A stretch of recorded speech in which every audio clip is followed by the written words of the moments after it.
So I got digger in today. First of all, this is all rubbish that came out of knocking out a wall. Basically, it wasn't even a wall. We knocked out a doorway to connect up to the kitchen with the living room, and this is all the rubbish that came out of it. Anyway, he's here today to dig a hole for the septic tank. First of all, we're just going to clear out some of this rubbish in the garden.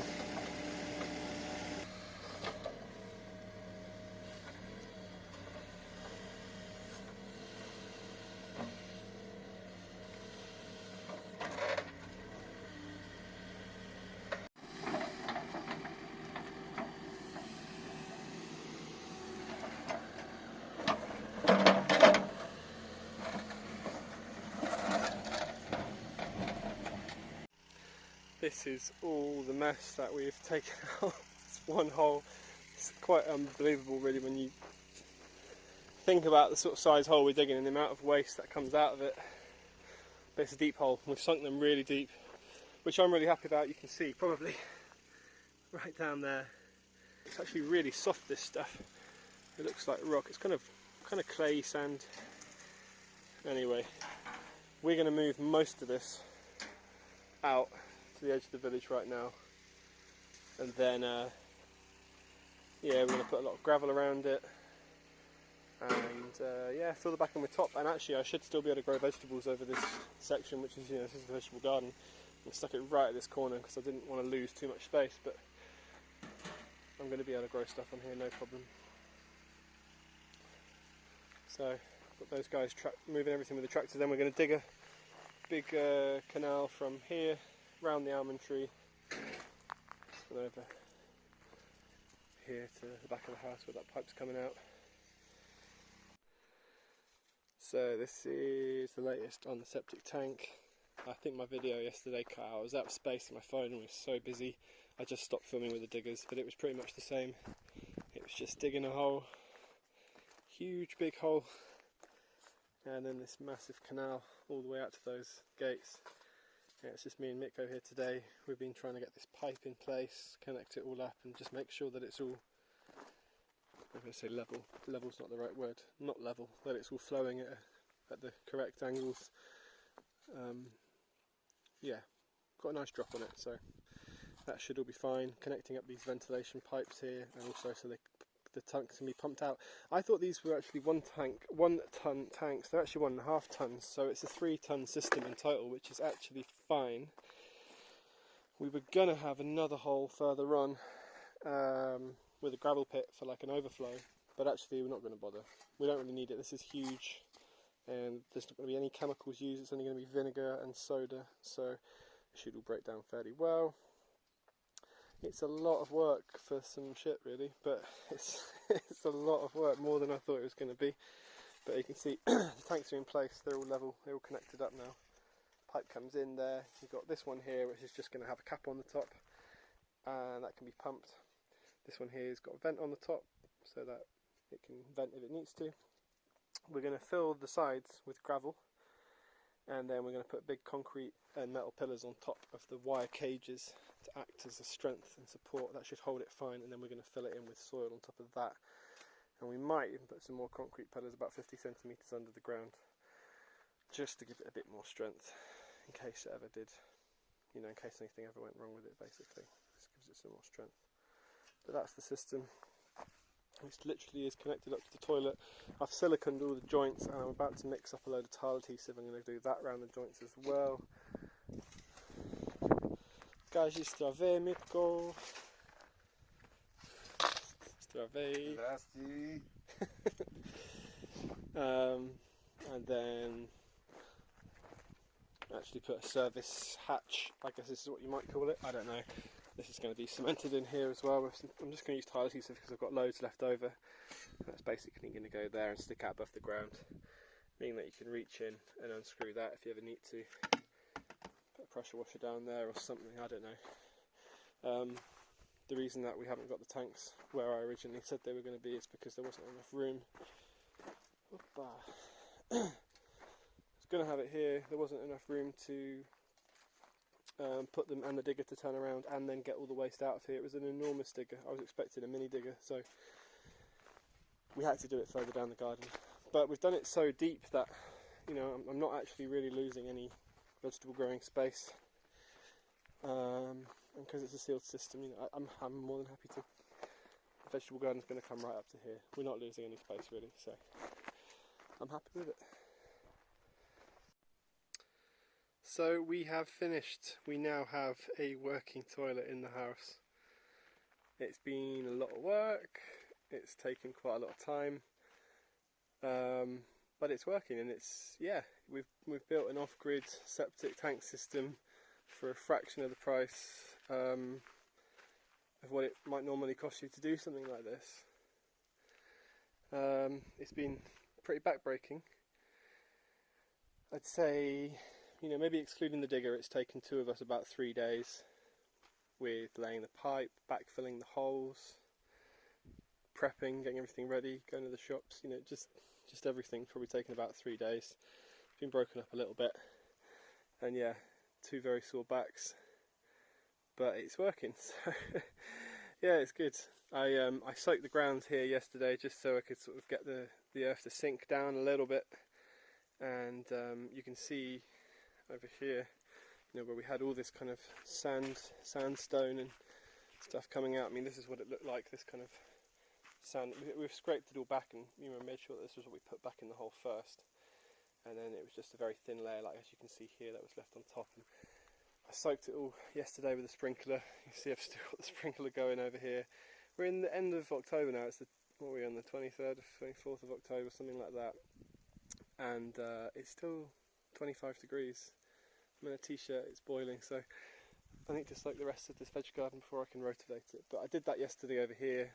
It's sunken a little bit. We didn't quite have enough soil to put back on top of the septic tank. You might see it dips a little bit there still.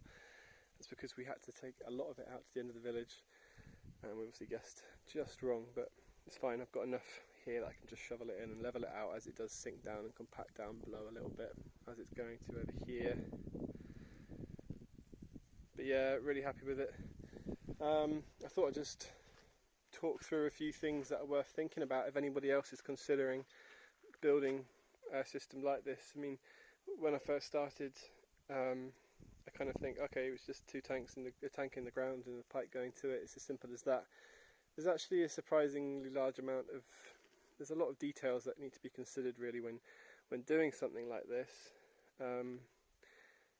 And some obviously very important, some less important, but nonetheless there's a lot to think about.